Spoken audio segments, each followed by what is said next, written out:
Ni sampul pinakatala na kanta ni sama chumai na ekabi pinakadikuha nan ren ngamademu. And pito ko ni pinakachungan ni bisikete kan pinakana bakers fresh breakfast crackers. Paano ni pinakachungan na ekabi pinakadikuha na pombulo sa tuwa ni kina tulo may viti. Kina nongu yanu baka turanga may ngaw. Dondomo. Welcome to na korro sawa ya ke may ngaw.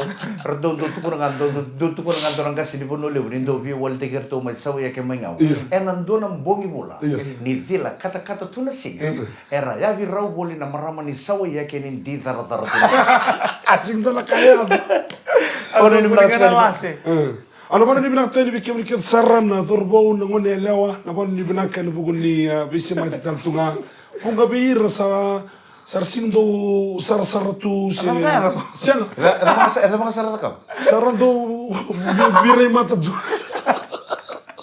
Uy, dora tamanin rong ngalibunin to mo atari ko na rusar nga naman no mo wala ni gamay ta. Ang nung sar nga sa usasing ni religyo. Ako pa kami nakatala nga pang lebi ko ouch. Ni sanggay redang go sanggay o durbo sa Ni sa torbo binaka. Gaya ka bulong binaka. Nada mo sa chokani jugo. Matay sar nga na sudu. Uy, Matay na sudu. nasudo melong mo ba Sudu melong bale bukani karwa.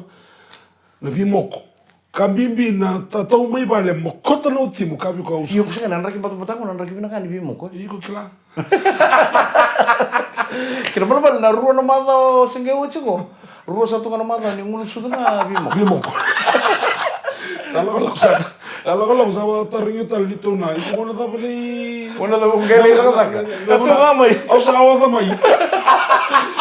Dapat taruh siya ka uchi ba? Sa ngona ta mo nang kay kinalay ta. Iya, sabak kay raramay.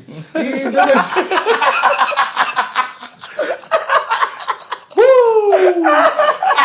Tukurangan nila mo sa bulo kina ba. Tukurangan kaya marama. Dai hulutangan ni nogi bulo we kenda. El sile mo na ito. Ko mura kena yaw. Kaya ko na via papa lang ita kena na kena hulutangan ya. The world and its furniture. Iyo, orto na timi ni Fiji Water Flying Pigeons. Awil ito ra. Orto ngarapo chukon tar program na dana chukon na giving back to the community. Iyo. Orto list chukon na wana mo taw yebu kina na nonda timi na sikobi kanda chukon. Nari ma wato manda. Kaya mo sila kaya. Turang kan marama. Yon seperti continue Mike. Dona matile buti ko na turang ni bono lebu ngor. Redi ko sing boss chukon den rebalebu. Okoya tobi mate chikana mate dava. Mate dava. Na bossa que na bossa tek memba na diarrhea. Eso ve la que chukon. Diarrhea. Entonces bien vos vamos a la timi. Okay, na timi ni Fiji Water Flying Pigeons. And na mado sawotir to ngandie chiko. May welagi may tabiuni. Toto kan itamba. Ocha to may tao sara kina nona korro Franklin mani may nukum malabu. May sabu. Nebula. Rang karabi kina pabanua antara ping karabi pabanua. Ralelu tu sara. En wal nilu tu may somo Methodist Church. Okela ko maka may tabiuni. Kona pa pagaraw chunga nona timi lebu ni biti. En ang gito ni PNC. Matay ning gito ni PNC rosota kina na Fiji Water Flying Pigeons kina timi ni Tonga. Ano ba kayo nang gito ko ni karusa bulu karuan ni singa ni bulong ko. Ano ba kayo rin manarara na Churchill Park may lautok. Ni wala ni Tini karuan na kalokan na singa ni kata saratungan na singa may lautok. Arto sana ba kayo didibin na timi ni Tonga. Ano soto ba na timi ni Fiji Water Flying Pigeons and PNC. Doon ka na nung tamaraw ni da. Ito luch ko nang gito ni PNC. Dua ya ba kay Tonga. Karunin gito na sota kay Apia. Sota kay Samoa may Apia. Otia nangay ocho chining gito ni Fiji Water Flying Pigeons na sota kay Japan na lieta ka sa may Tokyo. And na bulo okosita sa nangay kadi pa katiko kino Simon Raiwalui na 33 member squad may matatakiviti kinang gito lewo ni World Cup may paranisi.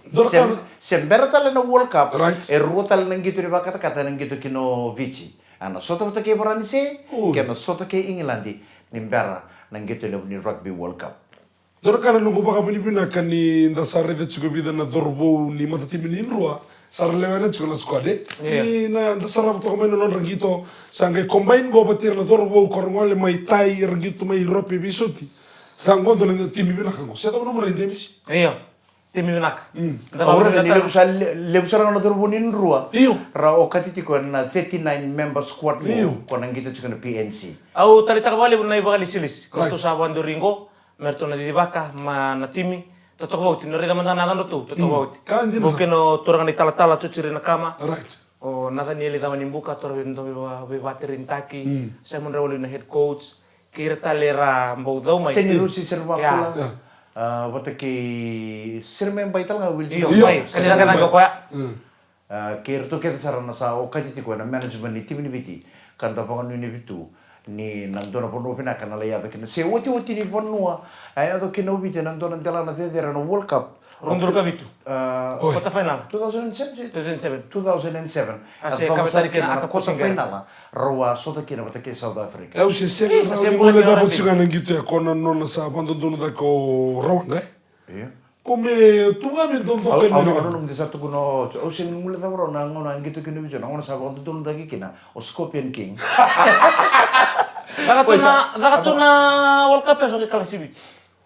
Kana rundur ka bitu. Yung sa pagi bito mo to tali mo sa tini utaro mo member É da gor sana kambe di kwa. Ko nga ko tu no. Komite no sa mo foi tini tu kuno ko nang gitu ya ko se ngone bulikin Go sa bagli.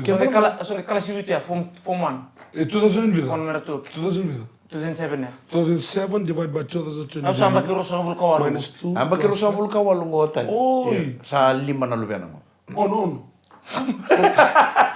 Kemuni mekeli na nomni ngoni gitora kan do manana ngoni nom gita. Kemuni do ba head gia. kita unang nito yung kita raga matay mata nga siya wari na polo ko sarabang taka Siya chika ba? na kita siya polong kani pasua Ya, tak bentuk tete betul. kenan do na É da lawan mundo gito kikizo. kenan do na lawan ni skoa ni kusala skoa tabo di di ngano to niya na polo ni sa di ni sa ngai mole skoa Yeah. mo daif mata kenan kani pasua me ngai buki ta keme Saka me somo ngano putaro nang gitu raka vida para ta kabu juga ngone ko Ya, kita dong kita mati ni mati saya tak apa. Pokoknya nggak tuh kurang kasih aku orang ngajar itu cuma mau To lande lande bi bun kaw. Memang ke. Banga ko kurang kasih ko orang ngajar itu cuma mau kumpul itu tal no cikini rakabi. Iya. Yo ko cimpike no sukito kamera orang kasih. Iya. So ko na iyo. Kiko emasuile nga mana polo ke wasko. So ya mata mengo kinto na soto batike ka angkar cuma na. Iya. Kuat ya. Ya na patya. Musule be botol na pol sabol kan lens ko. Aba mengo nga severo to. Oi, ang kito rakabi da untuk da kabu cuma ngone go rakabi yo kito. Iyo. Kito na nito bur ni raka.